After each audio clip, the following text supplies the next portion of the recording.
Bueno, ¿cómo estamos? ¿En qué cosa? Después del discurso del viernes, ¿qué cambia respecto a todo lo que venía hasta este momento exhibiendo un presidente que tiraba contra el Parlamento, tiraba contra ustedes, particularizaba, de pronto convoca un acuerdo, un pacto, pero dice, si antes me aprueban la ley ómnibus completita, parece que la mandan de nuevo? Primero, el presidente se contradice mucho porque hizo un discurso 95% agresivo en casi todos los rubros, y además dando muchas cifras que son contradictorias entre sí o que están mal, y apropiándose de logros que ni siquiera son de él.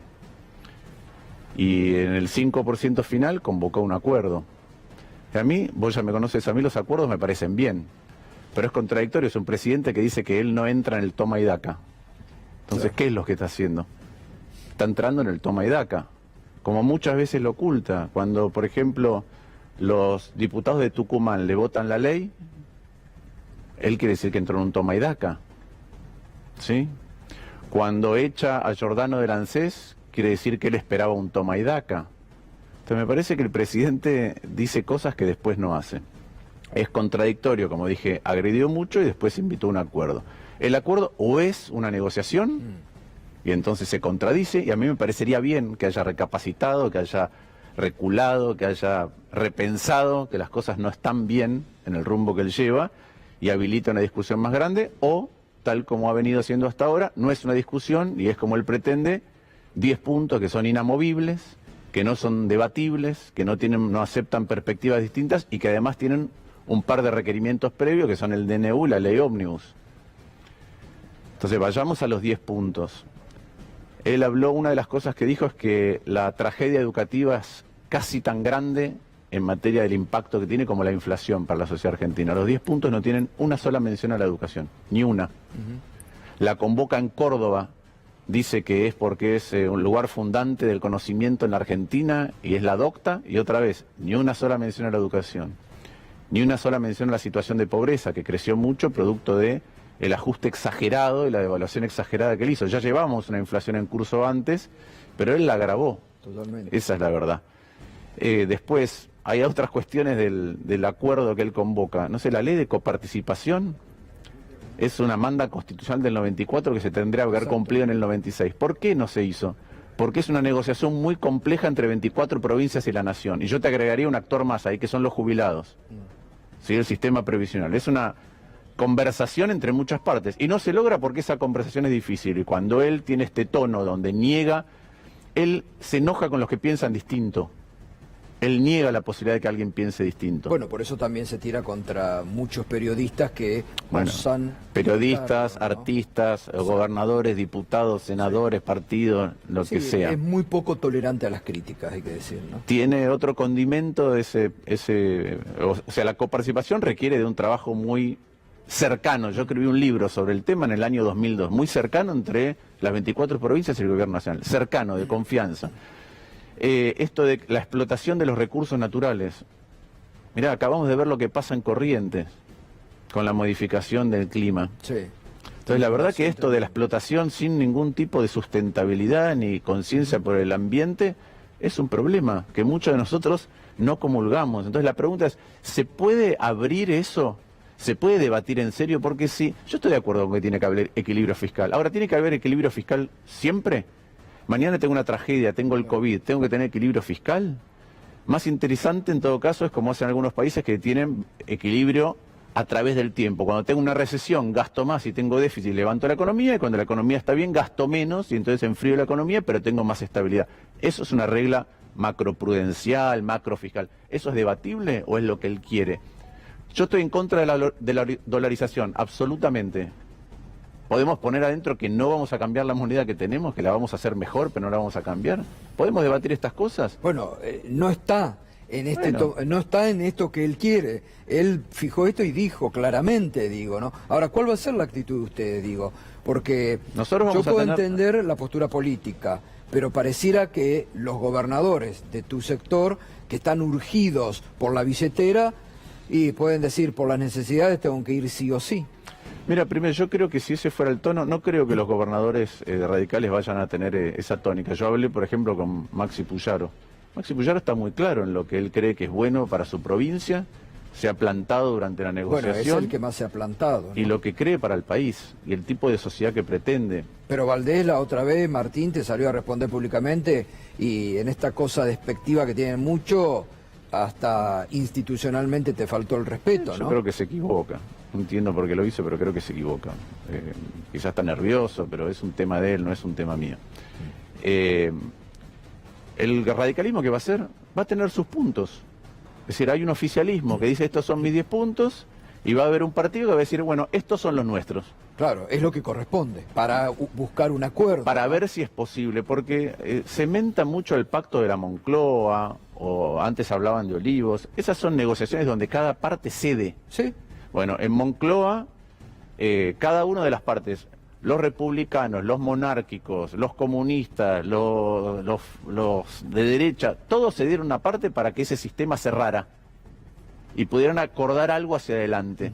Bueno, si ese es el espíritu, va a encontrar no solo al radicalismo, va a encontrar otros. Si como sospechamos, ese no es el espíritu, y veremos cómo transita estos meses para lograr un acuerdo. Ahora, ¿qué pasa, por ejemplo, con el DNU? Porque también lo pone como ese acuerdo. Me aprueban el DNU si no hay guita. Yo ya lo dije, el DNU es inconstitucional. Y lo único que lo van a rechazar en el Senado, Senado, único que entonces tiene que jugar, esta es mi opinión, ¿sí? Y la opinión mayoritaria cuando yo hablo adentro del partido en la mesa de conducción.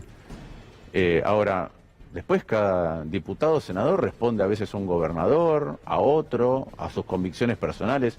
Lo que dice, nosotros tenemos que juzgar solamente si el DNU es constitucional o no. Y un DNU de semejante magnitud, que tiene un montón de partes que claramente no tienen ninguna necesidad de urgencia, que tiene otras que son modificaciones que para mí están bien. Por ejemplo, yo presenté la ley de defensa de la competencia. ¿Cuándo? Cuando se pretendía usar la ley de abastecimiento, que es de los 70 y no sirve. ¿Sí? ¿Hay que derogarla? Sí. ¿Por qué no presentó un proyecto de ley? 2 años fue diputado. La ley de góndolas le parece mal, que presente un proyecto de ley para derogarla. Pero esas son las urgencias y las necesidades urgentes de la Argentina. Considero que no. Esta es mi opinión. Bien. Pero lo dije de entrada. No, está claro. Este supuesto llamado al diálogo frenó la posibilidad de distintos proyectos en la Cámara de Senadores y en la Cámara de Diputados para ir contra las medidas de ajuste de Javier Milei. Por ejemplo, ¿van a avanzar ustedes con la recomposición del fondo docente? ¿Van a tratar de que las universidades que dijo que se crearon ahora y que las quieren frenar, que no se frenen? ¿Cómo va a ser su tarea en el Congreso? Mira, nosotros presentamos proyectos de todas aquellas cuestiones que nos parece que están bien. Entonces, nos parece que la educación tiene que ser financiada, porque el presidente no puede decir que la educación es una deuda pendiente, es una tragedia educativa, dar cifras, y después lo único que él pretende es esencialidad, y yo estoy de acuerdo con la esencialidad de la educación, pero la verdad que me parece que si no pueden tener buenos salarios y condiciones laborales, si no tenemos mejor formación para los docentes, no vamos a tener una mejor educación. Lo mismo me pasa, nosotros hemos presentado proyectos de ley. Los jubilados han perdido, como casi todos, después hablamos de la economía real, porque vi que estaban indicando algunos de los índices nuevos que se están revelando y que muestran que la caída sigue siendo abrupta y grosera y dolorosa. Los jubilados han perdido 1 de cada 4 pesos que tienen en poder adquisitivo. Y ahora lo que el presidente pretende es congelarle eso a partir de la pérdida que han tenido. Nosotros presentamos un proyecto de ley para que recuperen lo perdido desde diciembre. Y en todo caso, después se ajuste por inflación, pero tienen que recuperar lo perdido. De la misma manera que presentamos proyectos para la eliminación de las jubilaciones de privilegio. Yo veo ahí mucho humo. Le dice, vamos a eliminar las jubilaciones de privilegio. ¿Cuál es? La de presidente y vice. Y para adelante. Porque no se pueden afectar derechos adquiridos. Entonces, ¿qué son para los presidentes que viene? ¿Cuál es el ajuste fiscal? Eliminemos la de los jueces. Claro, eliminemos los jueces no se habla. Eliminemos la de algunos bancos públicos cuyos empleados no pagan impuestos a las ganancias. Eliminemos los de la AGN que no pagan impuestos a las ganancias. Eliminemos las jubilaciones de privilegio de un montón de sectores que la verdad, eliminemos privilegios de verdad. Me preguntás de las universidades, es muy paradójico este presidente. Este presidente habló de la inmoralidad y acto seguido hizo una apología de Menem. Un elogio desmedido de un presidente que para mí inauguró la corrupción a gran escala en la democracia que recuperamos del 83. Y Menem, entre otras cosas, es responsable, condenado en 2 instancias, porque él habla de impedir, bueno, ahí tiene, su ídolo estuvo condenado en 2 instancias, siguió siendo senador, Es responsable de la voladura de fabricaciones militares en Río Tercero, que costó 7 vidas y 300 heridos. Y fue para ocultar contrabando ilegal a Ecuador, ¿sí?, donde Argentina era garante de la paz en el conflicto con Perú, y a Croacia, cuando había un embargo de la ONU. O sea que para tapar un hecho de corrupción fenomenal, mataron gente. Ese mismo distrito, el Río Tercero, tenía una universidad. Como reparo a eso, pero además como actividad económica, como actividad cultural y económica frente a una actividad que ya no existe. Bueno, él elige Menem y la voladura de Río Tercero y no la universidad. Bueno, nosotros estamos a favor de la universidad. Total, bueno, está clarísimo, ¿no? ¿Tuvo oportunidad de leer el comunicado último del gobierno de la oficina del presidente? No, no leo mucho, ni lo que dice en Twitter, ni... Porque, no. bueno, es un comunicado de cara al pacto de mayo, donde dice que el acto de buena voluntad previa va a tener que ser la aprobación de la ley bases y puntos de partida. Está perfecto. Nosotros vamos a exigir un acto de buena voluntad previa, que sea no dolarizar, incluir la educación pública, incluir combate a la pobreza, que es del 60%, en gran medida por las decisiones que tomó él como presidente. Yo no creo que el presidente le vaya a firmar no dolarizar. ¿Qué va a pasar entonces? Bueno, pero entonces, otra vez, ¿es un acuerdo donde se puede debatir o es a libro cerrado? Si es a libro cerrado, nosotros no estamos de acuerdo con muchas de esas cosas. ¿Qué quiere decir inviolabilidad de la propiedad privada? Está en la Constitución. Está en la Constitución, claro, no descubrió la pólvora. ¿Qué quiere decir? Cuando uno mira la ciudad de Buenos Aires, casi todo lo que ves, desde la 9 de julio hasta dónde está emplazado el Colón, hasta las autopistas, todo fueron expropiaciones para hacer crecer una ciudad, para que circule mejor el tránsito, para poder desarrollarse urbanamente, que eso está en la Constitución también.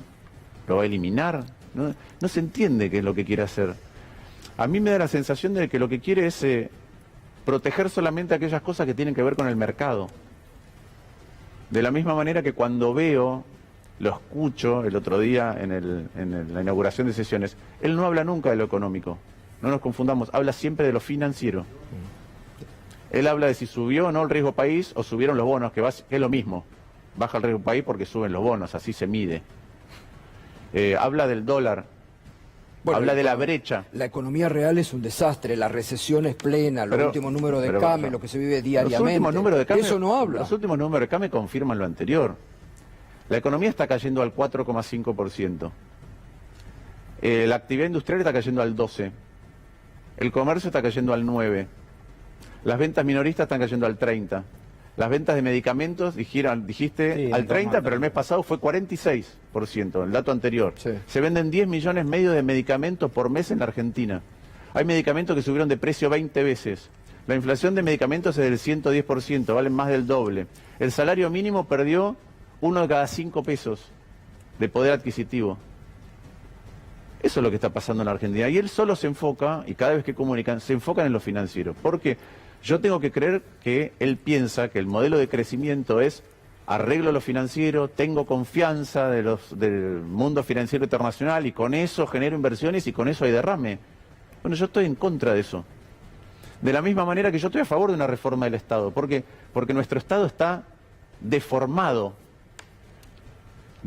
por todos lados, por eso no le llega a la gente. Estoy a favor de una reforma del Estado. No veo que esté haciendo una reforma del Estado. No lo veo para nada. Él elige la inflación para achicar el Estado. ¿Pero hay un Estado mejor?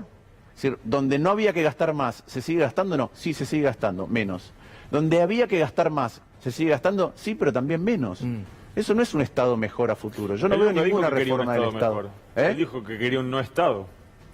No, pero él habla de un Estado que le llegue a la gente. No, ni siquiera, tenés razón. Él dice, tiene otra vez, es bifronte en esto. Cuando va afuera, él dice que quiere un Estado, él dice que es anarcocapitalista, es decir, no Estado, pero que sabe que en la realidad eso no se puede y que entonces quiere un Estado mínimo, minarquista.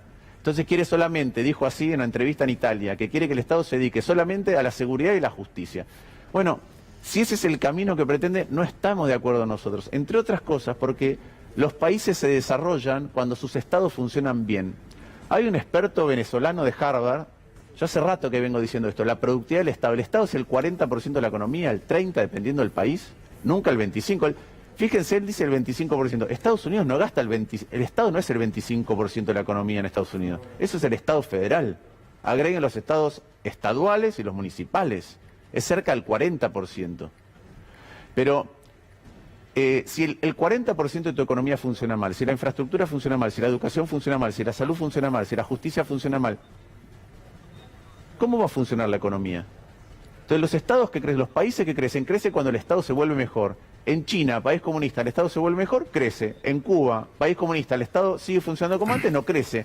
Irlanda crece, Grecia no crece. Australia crece, Argentina no crece. Este experto, una vez hablando de este preciso tema, me dijo, es que en realidad el desarrollo es como jugar al Scrabble. Por ahí los más jóvenes no saben, ¿no? Que hay que poner piezas. Dice, hay piezas y vos con las que tenés en tu tablero, en tu posesión, tenés que agregar valor. Sobre lo que hay tenés que formar nuevas palabras con tus piezas. Y me dijo, pero en el juego del desarrollo, el Estado provee las vocales y el mercado las consonantes. Si el Estado no te provee vocales, no hay desarrollo. Entonces, esta es nuestra concepción. Y agrego un punto más a los que hay que debatir en Argentina para que Argentina funcione. La justicia. Entre los 10 puntos, 10, 12, etcétera, la justicia. Bueno, pero son temas que no tocan, ¿no? Bueno, Llamativamente. por eso digo, no se mete... Además dijo, si encuentro obstáculos políticos, acelero. O prefiero el ostracismo. Digo, es difícil, ¿no? Me parece un presidente que no cede a nada y que dice, esto es lo mío, si no me choco contra la pared, hagan lo que quieran. Pero yo no, es difícil. Pero yo no creo que no ceda, porque otra vez, él negocia. Hace de cuenta que no negocia, pero negocia. Lo que pasa es que él negocia cuestiones pecuniarias, negocia cosas que él después dice, esas son prácticas de la casta. Pero negocia para una visión que él no quiere compartir. Y el problema, yo creo que el problema es cuando se tiene miedo. Porque él infunde miedo. ¿Qué quiere decir infunde miedo? Cuando un periodista opina distinto, lo fustiga. Los mismos periodistas que él antes cuestionaba que estaban ensobrados, ahora parece que son los únicos que dicen la verdad. Claro. Cuando un artista dice algo, lo fustiga. Cuando un gobernador piensa distinto, le saca el dinero. Y yo voy a aclarar algo. A Chubut, porque todo lo que hace Milei es excesivo y abrupto. Entonces, si a vos de golpe no te alcanza para mandar a tus hijos a la escuela, él no tiene hijos, entonces le parecerá que no es grave. Pero cuando vos tenés que cambiar a tus hijos del lugar donde estudian, es una conmoción familiar. Por ahí los chicos llegan más tristes, llegan preocupados, les pasa algo distinto, no tienen los Martín, amigos. Córdoba hoy dio a conocer el dato, 15.700 chicos pasan de colegios privados a la escuela pública, solo Córdoba, la hecatombe que va a ser a nivel nacional y aumenta el plan para dar de comer en las escuelas. ¿No lo ven? Por eso digo, él no tiene sensibilidad. No tiene sensibilidad. Entonces, hace cambios abruptos que trastocan tu vida cotidiana. Si te suben las tarifas 3 veces en un mes, al triple en un mes, es un cambio muy abrupto en tu vida cotidiana. Si te baja al mismo tiempo tu ingreso 25%, en 2 meses es un cambio muy abrupto en tu vida cotidiana. Y te tenés que acomodar. No quiero dejarlo pasar porque me parece importante algo que vos mencionaste. Hay una idea ahí, y en esto de negociar hay una negociación para que a partir de abril las jubilaciones ajusten por inflación y consolidar la licuación histórica que se hicieron a los jubilados en muy pocos meses. Vos decías recién que ustedes presentaron un proyecto distinto. Ahora, si lo que se trata es el proyecto para que efectivamente las jubilaciones se ajusten solo por inflación a partir de abril, ¿ustedes votan a favor o votan en ya contra? lo dije, no, por eso tengo un proyecto que es distinto, estoy en contra. Ya los jubilados vienen perdiendo desde el año 2017 y siguen perdiendo. Y en gran medida fue la aceleración de precios que generó, otra vez, venía los precios a una velocidad muy alta con Massa y con el gobierno anterior, pero se dispararon producto de medidas específicas que tomó el presidente, excesivas, no hacía falta tanto. Entonces, estamos en contra de seguir licuando a los jubilados. Es una cosa, a él le parece que es normal, le dice, bueno, tienen solamente 15% de pobreza, entonces lo vamos a ajustar. Y vuelvo a lo del temor, esto para mí es muy importante. Él trata de, a Chubut le sacó 1/3 de su coparticipación, 1/3, ¿sí? A La Rioja y a Chaco casi las manda al default, por monedas, casi las manda al default. A Chaco después le dio plata, le prestó plata un mes para que no cayeran en default, ahora la tiene que devolver. Pero entonces las provincias, inclusive los que acaban de asumir, se tienen que hacer cargo del desaguisado anterior y encima les cortan abruptamente las cosas. Esa es la manera que tiene él. Y voy a decir algo, que es, yo estuve en contra, fui el primero que le contesté a Alberto Fernández cuando le sacó de la noche a la mañana la coparticipación a la ciudad de Buenos Aires. De la noche a la mañana en plena pandemia. También estoy en contra de que se la saque de golpe a Kicillof. Ahora, el problema es que a Kicillof le cuesta protestar por eso, porque él avaló la quita súbita. Pero yo estoy en contra, porque entonces un gobierno no puede funcionar ni planificar. Y no es el gobierno, son los docentes, son los comedores escolares, son los policías, son los enfermeros y las enfermeras, son los médicos y las médicas. Eso es lo que pasa cuando él corta abruptamente. Él dice, voy a castigar a un gobernador. Y ustedes me han escuchado un montón de veces, yo creo que todos los distritos gastan en cosas que no deberían estar gastando. Lo he dicho 1000 veces de la ciudad de Buenos Aires. Ahora él está eligiendo. Con los que se lleva bien, les dice, hacen este festival, con los que se lleva mal, no dice nada. Igual que no dice nada de la casta que tiene adentro. ¿No? Total. Vemos Menem por todos lados. Sí. Vemos Scioli, vemos Patricia Bullrich, vemos Franco, que era funcionario de Alberto Fernández. Vemos que todavía no renovó un montón de lugares en el Estado. Casta empresarial también. Entonces, es un presidente que tiene una mirada selectiva, es excesivo, desbordado en su comportamiento y en las medidas que toma, y después tiene una gran insensibilidad. Martín, gracias como siempre. Gracias a ustedes.